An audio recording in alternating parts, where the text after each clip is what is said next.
అంటే హగ్ చేసుకున్నది రికార్డ్ చేయొచ్చు, ముద్దు పెట్టుకున్నది రికార్డ్ చేయొచ్చు, బైక్ మీద వెళ్ళేది రికార్డ్ చేయొచ్చు. కానీ వాళ్ళిద్దరు శారీరకంగా కలిసేది ఏకాంతంగా ఉంటుంది కదా, దానికి మనం రికార్డ్ చేసే పర్మిషన్ ఉండదు కదా.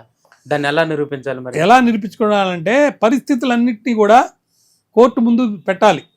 వాళ్ళిద్దరూ ప్రతిరోజు వెళ్ళటమో, లేకపోతే ఇద్దరు లోపల ఉన్నప్పుడు, లేకపోతే ఒక ఒక పర్టికులర్ హోటల్లో బుక్ చేసుకొని రూమ్లో ఉన్నారు. వాళ్ళకి ఏం పని? మీ ఇద్దరం ఏం చేసుకోలేదు లోపలంటే కోర్టు నమ్మదు. ఏం చేసుకోలేదంటే వాళ్ళు చెప్పాలి ఎందుకు ఉన్నారు అక్కడ. సపోజ్ ఇద్దరు ఒకే ఆఫీస్లో పనిచేస్తున్నారు, ఒక పర్టికులర్ హోటల్లో ఇద్దరికి రూమ్లు ఇచ్చారు. వేరే నేను ఒక కేసు చెన్నైలో చేశాను. అక్కడ ఏం జరిగింది, భార్య భర్త వేరే వేరే ఊళ్ళలో ఉంటున్నారు. భార్య వాళ్ళ ఆఫీస్లో ఉన్న ఒక అబ్బాయితోటి లవ్లో ఉంది. వాళ్ళిద్దరు కలిసి కాన్ఫరెన్స్కి మద్రాసుకి వెళ్తే పక్క రూమ్లో రూమ్ ఇచ్చారు. వీళ్ళిద్దరూ నైట్ పండుకోవడం ఒకే రూమ్లో పండుకుంటున్నారు. ఇది భర్తకి తెలిసింది. వాళ్ళిద్దరు ఒకే రూమ్లోకి వెళ్ళటం, రావటం, పోవటం ఇవన్నీ రికార్డ్ చేయించాడు.